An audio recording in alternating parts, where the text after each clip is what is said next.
What's happening, guys? It's Dan Chung here, aka Champ, here with a Q&A with you guys, joined by Guy, which I think you guys know. So we've got some Q&As from you guys who have sent us on Instagram, and we're going to ask them and go through them. So how you doing, Guy? You ready? I'm good, man. How are you? Good. Yeah, are you pumped for this? Let's do it. Right, so we got this first question here. A very interesting one to start this all off. Okay. When did you get married? When did I get married? Yeah, not crypto related, but when did you get married? Yeah. I got married last summer on one of the hottest days of the year, and it was lovely. And I thoroughly recommend it. Married life is wonderful. Happy wife, happy life, guys. There you are. If you take one bit of alpha away from this, that's it. I got married, if anyone was interested, 2018, 9? I can't remember. Oh, my wife's going to watch this. So I'm not going to be a happy wife. But yeah, roughly around 2018, 2019 in July. Time goes quick. It does. It does. All right. Next question we've got here is, why is no one talking about what is happening in the UK with Binance in the UK? No staking, no fiat deposits, things like that. Yeah, it's been tough with Binance in the UK. I mean, it's been tough with Binance in the UK for a while. And what's frustrating is that at the same time as, coming down on Binance, the UK government has been making noises about becoming a crypto hub. So I think a lot of it is probably pressure from banks. I think the government and the banking sector, the banking sector is very threatened by entities like Binance, and that's a global thing. That's not just confined to the UK. But it is frustrating when a country seems to want to become this crypto friendly place, and then one of the biggest exchanges out there can't trade. It's pretty nonsensical. Yeah. So yeah, it is a problem, and it has been a problem for a while. And I know that people at Binance are very frustrated about it. But I can imagine why they're doing it, obviously, and they just don't want to have a long day with regulations and all the issues that come with it. So yeah, it's an issue. There's ways around it, but it's kind of, I'd say, part of the progress. I'd like to think, like, maybe in the future, obviously things will change, but you can't really have it immediate right now because it's frustration. I use Binance and then everything's stopping off. Yeah, it's one of those. It is what it is, and what can you really do about it other than be patient, wait for the right things to come in place. And then for long term, it'll be there, like, set forever. Yeah, it's the kind of growing pains that the industry just has to go through, unfortunately. Yeah, and speaking of this, then there's another question we've got here, which is, am I too gloomy to doubt the SEC's independence and possible pressure from the higher entities in the US? I don't think so. I mean, I think the SEC is definitely going to be under pressure from elements within the US administration, within the US government.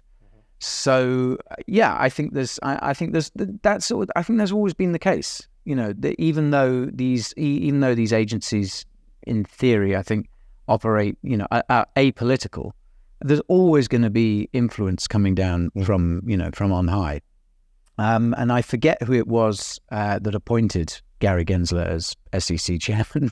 We all wish they hadn't. You're a security, but sorry, you're a security. But it's constant. So yeah, there's always going to be interference from those in power. Bouncing off of this question, do you think, like, this is something I was thinking about as well, just as a more of a fundamental approach to the whole, like, economics wise? Do you think they're actually trying to be pro crypto? Because I feel like they say they want to be understanding to it. They say they kind of want to regulate it, because regulation, to be fair, like, my personal opinion, I think regulation is good. Because regulations helps with scams. Regulation will make things longer, but there's a whole reason why there's regulation. It's just there to protect the retail people or retail traders to some degree. And if there's no rules and there's no law, there's a free-for-all. And which is what's happened to some degree, which people kind of somewhat forget. But I guess another question to bounce off that and to hear your opinion, do you think what they're doing at the moment, or just the way they're going about things, do you think they're actually trying to be understanding and pro-crypto? Because if you look at Asia, they're accepting it a lot faster. Yeah. Than the West. So if they're trying to be pro crypto, they've got a very funny way of showing it. But no, I understand what you mean, because are they thinking, okay, well, we want to encourage the industry, but there have to be guardrails in place. And unfortunately, I think if they were going to do that, then they wouldn't go via the regulation by enforcement route that they've gone now. They would make it. Coinbase has said many, many times, there's this idea that the SEC has put out. All the exchanges need to do is come in and register. And as Coinbase has said, like, we've tried to come in and register and you won't let us do it. And, they tried to, I think it was Coinbase Earn that they talked about last year. and they submitted their application for it, and the SEC just said no, without giving reasons. So I think if they were trying to be pro crypto, I think they would be a lot more. They would give clarity, and that's the thing. If you know what the rules are, then you can abide by them. If you don't, if you have to second guess it, or if you have to kind of go along until you inadvertently break the rules, that's ridiculous. That's not going to work. Yeah, I mean, I was just trying to play both sides, but what you said, right? Because to be fair, the same thing with XRP, right? Before they had the lawsuit and everything, they were like, what do we need to do to work with you to be part of it? If you deem us security, what do we need to do to be in the right place? And then no one I think wants to trade unregistered securities. No one goes, I tell you what, why don't we make an unregistered security, not register it, and then just trade it for as long as possible and see what happens. And then the SEC will come for us. Yeah, eventually the SEC will come for us, but we'll have made plenty of money. Yeah. I honestly don't think anyone operates like that. If they do, good luck to them. But I think there are other jurisdictions that are doing it, that are working with it. And as you say, like, we need regulation. That's really important. I know a lot of people don't like that idea, but if you are going to protect investors, then there does need to be some regulatory framework in place. That's just how the world works. But again, like, there are better ways to do it than what they're doing in the US right now. And one final thing, just to kind of on the regulation side of things, I think it's quite important, because at the end of the day, if the regulations are done to, in my head, like for someone who actually knows about the Web3 or in crypto, just whatever it may be in that sense, you've got someone looking over and then having some sort of structure to what is being provided or available for the world. Because otherwise, if you just got anything, which is what's happening, right? Anything can make something, anyone can make anything. And you don't know really if they're going to go and do something if you are investing into it, if that makes sense. So like, oh, your guy's going to launch the Coin Bureau coin, which is not, by the way, but not happening. Not happening. Yeah, that's a long day. But then if you do that, but at least you've got some structure and regulations where it's like, okay, cool. If you're going to do that, you need to do this, you need to do this, and hold accountable. Otherwise, you just do it and it's like, I don't feel like it anymore. And then you stop. And then what happens? No accountability. What a waste of energy it is to have people developing these products, developing these services and platforms and what have you. And that's the amazing thing about Web3 and crypto. People are finding so many ways in which they can use it, so many ways in which it can develop. And if so much of that is going to get shot down retrospectively and go, well, we don't like that wasn't in the rules. And it's like, well, what were the rules? If you told us what the rules were, then we could work along those lines. And it'll just end up with a lot of wasted effort. And in the end, the people who have spent all that time will go, do you know what? I think we'll go and do this somewhere where we we do know what the rules are, or people are at least going to meet us halfway. So it'll end up being a massive waste of everyone's time, unfortunately. And time is the one thing you don't get back. Yeah, but I think the final thing is, once we all work together and then it all actually embeds in the right place in the future, it'll be in a good space. Keep believing. Yeah. Keep believing. You got it. We've got another question here. So obviously I'm Dan Chung from Coin Bureau Trading. I trade. That's predominantly where I got my experience from, and we have the trading channel, hence Traded. But there's a question here that says, does Guy or any of the team members trade or also learn to trade? I don't trade it. I know I don't trade at the moment. I haven't bought or sold anything in. I'm not planning to. No, I mean, I'm interested in trading because I find it quite fascinating, but also a long way above my pay grade. So I'm very happy to listen to experts like you.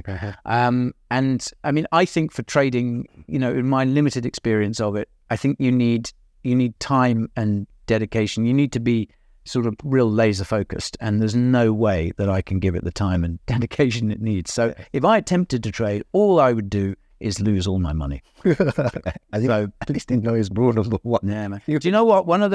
I think one of the most dangerous things that a lot of people coming to crypto for the first time, or coming to any sort of investing for the first time, tend to think is that they think they can be a trader, because it sounds cool, doesn't it? It's like, well, you buy low and you sell high.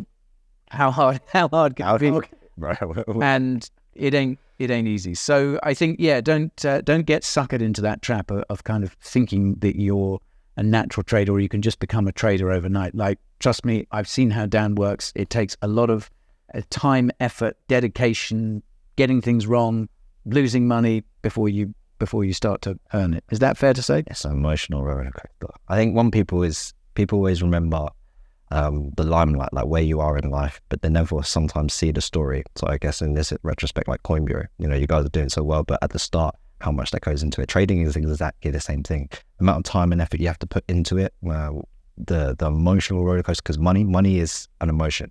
Money is an emotion because the $1 may not affect you, $1,000, $100,000. There is a number, and you will have an emotion move when that number moves as well. So it really, really can detrimentally hurt your psychology and emotions. And once you get past that barrier, it took me 4 years. You need to remember, like, I know social media and things like that, and I'm here just to, like, Coin Bureau is transparent, right? Like, to tell you, if people say they've done it in a month, 2 months, whatever, really and truly, who makes money quick like that? It doesn't happen. It doesn't happen in this world. You can't get success or anything, or even, anything worthwhile. And very, very quickly, it takes a lot of time, a lot of lessons, a lot of things to get there. Life's the good things in life. You got to work at it. If you want it, you got to work at it. Right? It makes it sweet. So exactly. On that, I think in my team, I just want to answer for the people in the trading team. I think Dan, the head of research, he doesn't trade, but he looks a lot into technical analysis. He's into it. But I think he might have the odd cheeky trade in place. Actually, tell a lie. Yeah, I remember he had one on DXY for the dollar basket, and we talked about those trades. My editor V, who is a massive fan of Pepe. this guy, he's also actually part of quite a few of my friends did the BitGet competition, which was really, really cool, because shameless plug, but the Coin Bureau actually for us were able to give a $15,000 prize pool for you guys literally to trade through. So he was trading on that. Then my script writer, he trades a little bit as well. He's also doing funded challenges as well. Who else is there that's in my team that trades? We've got pretty much everyone in the team trades. I mean, Coin Bureau trading is it would be a bit of a shame if you were. I'm actually thinking, like, my whole team, actually, even though they're helping editing and everything, they're all traded. So that answers it for you guys. Sorry to interrupt you folks, but I have to let you know about the Coin Bureau deals page. Now, my team and I have been able to pull together some of the best promos and discounts in the crypto space. We're talking trading fee discounts of over 50%, thousands of dollars in bonus airdrops, amazing deals at top exchanges, reduced prices on hardware wallets, and much, much more besides. So just go to coinbureau.com/deals, also linked to below, and find the promo suited to you. Enjoy the rest of the video. On to the next question. It says, can you start with £100 only, and is there a minimum that you must have? So I'm going to start off answering this one because this one hits home. I think the first lesson, if I can share, and it's frontal, like I'm front with this because I want you to learn. If you start with £100, what do you really think you're going to make? Okay, let's just entertain you and say you're going to make $1 million. All right, but you don't actually have the skill to do that, because say you bought Pepe coin and you make 1,700, there is so many things that come with it that's actually really wrong. And let me tell you, because it's a lesson like that, right? Is when you make that, let's just say you did it and you made 1.7 million. The problem is from there, any gains you make from that trade or that investment, you will feel numb to, because you've just done 100 into 1.7 million, right? So if you do £200, you're like, that's £200. I did 1.7. So that emotion you have will ruin you as a trader, and you will try to claw that back. It's going to ruin you. Second thing is, when you have that mentality, you've got the get rich quick idea. And if you get rich quick, it can happen. You will also lose it very quick, unless you know, because you don't have the skill set, right? Because it is a very, very quick cheat code. So you really need to think, right, rather than thinking £100 into whatever you want to do, just consistently. If I can do £1, I know it doesn't sound like a lot, but £1 over 365 days, it's £365. Done. Keep doing that next year. That's the 1K, 2K. Over time, it will add up and compound. So don't think like there's a minimum, I have to make whatever. Just work on the skill set. I know it's not the answer you may want to hear, but I just wanted to really try and add some value to like you guys and just share. It's just the compounding, the journey. That's really what I would suggest. But what would you say of someone doing £100 or a minimum, and what do you think they should do in crypto or amount? Well, I guess. I mean, like I say, I'm not a trader. I would say everyone's got to start somewhere, haven't they? So, and I've heard of lots of people in crypto who, I mean, you have to take their word for it, but who started with, a few $100s or whatever and gradually traded that up. I mean, that's much easier to do during a bull market. It's a tough thing to do when prices are what they are at the moment, and price action is what it is at the moment. Yeah. But yeah, I mean, I would say it's about, from what I've seen and from what I've watched, it's about, you gradually build up. It's no use expecting to make that move. You might get lucky, but most people don't. Mm-hmm. So if you can build up your baseline slowly, and you eventually find yourself trading with larger and larger amounts, having more and more to trade with. But yeah, as you said, you've got to be prepared to put the hours in. You've got to trust the process. But it is doable. It's just like, finally, I know, like, it may be, yeah, like you said, because in crypto it is a very different game. It is doable. You can do it. I know many stories. I know many people. But I think what I was trying, the main message is just slowly. Right. There's another question here where, can you trade without investing that much time into it? No. Yeah, I was good. I'll answer that. I'll take this one, Dan. No. Welcome to Coin Bureau Trading. Yeah. I'll field the hard question. Yeah, that isn't possible. Come on, like, you can't expect to get there without putting time into it. I mean, if you don't have much time into the week, let's like say empathy or think about the situation. If you don't have much time, that's okay. Just do as much as you can, and over time you will get there. But you're not going to get there if you don't put much time. Yeah, I suppose you can look at it, can't you? It's like, okay, I can't do 20, 40 hours a week or whatever it is. But I guess if your timeline is long enough and you can only do 2 hours a week, then that's what you do, and add it up week over week. But yeah, that's a good way of putting it, actually. All right. Maybe I was a bit harsh with that initial no, but it's time consuming. We got UAE, well, this is for you because I haven't been in Portugal for a long time. In UAE or Portugal? Okay, well, for a holiday, Portugal, because that's what I just want. No, for crypto, UAE is definitely ahead of the pack at the moment. Portugal did sort of go very pro crypto, and they've kind of rode back a little bit on that. And I think that's largely to do with what's happening elsewhere in the EU, especially with MiCA regulation and stuff like that. Obviously, Portugal is part of the EU, so kind of has to play within those rules. So, but that said, I know a lot of people in the crypto community who are either based there or sort of have a base there. Do you know what I mean? So, yeah, it's popular. And I don't know whether that's going to change. It looks like it probably will. Whereas the UAE at the moment is very sort of forward on, making a lot of effort to attract the industry. So, yeah, I'd say the UAE, but... what about to live or like with you and the missus? Well, we really enjoy living in Dubai. We've settled down and it's great. And the only thing that's tough is the temperature. So everyone's if sort of 40 degrees, if high 30s and 40 degree plus is not your thing, then maybe Portugal is then. Portugal's pretty warm too. Portugal does get pretty warm, yeah, but not as hot. Yeah, 40 degree. Yeah, Portugal has better surfing as well. This one's a good question. Do you think Bitcoin is going to be the future for the world? Yes. Well, Bitcoin is going to play an increasingly important role in the future. I think in what way?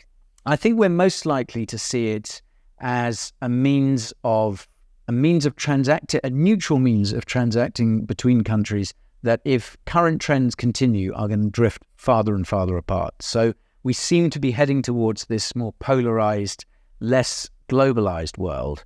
And if we keep going down the route of, sanctioning various countries and these kind of trade wars and stuff that seem to be flaring up, and protectionism, all this sort of stuff, then we're going to end up with blocks of countries that kind of trade freely with each other but not with the rest of the world. Right. And I think the free market won't stand for that. I think the free market will look for a way to trade between countries, and I don't think a national currency is going to do that, because that is under the control of whichever government issues it, or group of governments, say. Agreed. So you need something that is credibly neutral, and that is where I think Bitcoin could soon play a massive role. Yeah, I mean, for me, I ultimately would like to kind of add, like, I do believe that Bitcoin is going to kind of complement the current world currencies and how it works as an overall. But I think as a main thing is, I know it sounds silly, but if you've ever tried to send 100K to abroad or like anywhere, if you've had to do that, there's a lot of issues. If it's depending on the currencies, you've got Swift payments, you've got different IBANs, and the transaction takes a lot longer. Whereas with Bitcoin, instantaneous. Yeah. It goes through. And it's like anything in life, there's always pros and cons. So that's why I do think that Bitcoin won't be the main thing. I don't believe it will be the main solution. Like maybe not something to hit, but I do think it is going to be a big solution, and it's going to be integrated as opposed to replacing. Because a lot of people, I don't know if you have the same, but a lot of people do talk, or I see just like Bitcoin's going to be number one currency, it's going to be used as. I don't know. I mean, I really don't know that, but I do believe that it's going to have a massive effect. It's going to be mainly used and integrated is the main word I want to say when it comes to the worldwide use of it. And then we've got our final question, which is, what do you think about Solana right now? Solana right now, it's had a tough few months, obviously, because of FTX and Alameda. So we are still waiting to see how much Sol is going to get sold off as part of the bankruptcy proceedings and, getting money back to investors if possible. So there is a worry there. I know the project has runway. I forget exactly how much runway it's got, but it does have runway to keep going. The tech is sound. I think obviously they've had these blockchain outages and stuff, which still needs to be fixed. That said, it is a great project. It's got a lot going for it. So I wouldn't write it off just yet. So that's all the question, guys. Thank you very, very much for tuning in. If you do have more questions, we'll do more of these Q&As if you've enjoyed them. Do you have anything else you want to say? Subscribe to Coin Bureau Trading. It's brilliant. Also, subscribe to Coin Bureau Clips. Check out our deals page in the description. Thank you as ever for sending in questions. Keep them coming. We'll keep answering them, won't we? Yeah. Thanks, guy. Cheers, guys. Peace.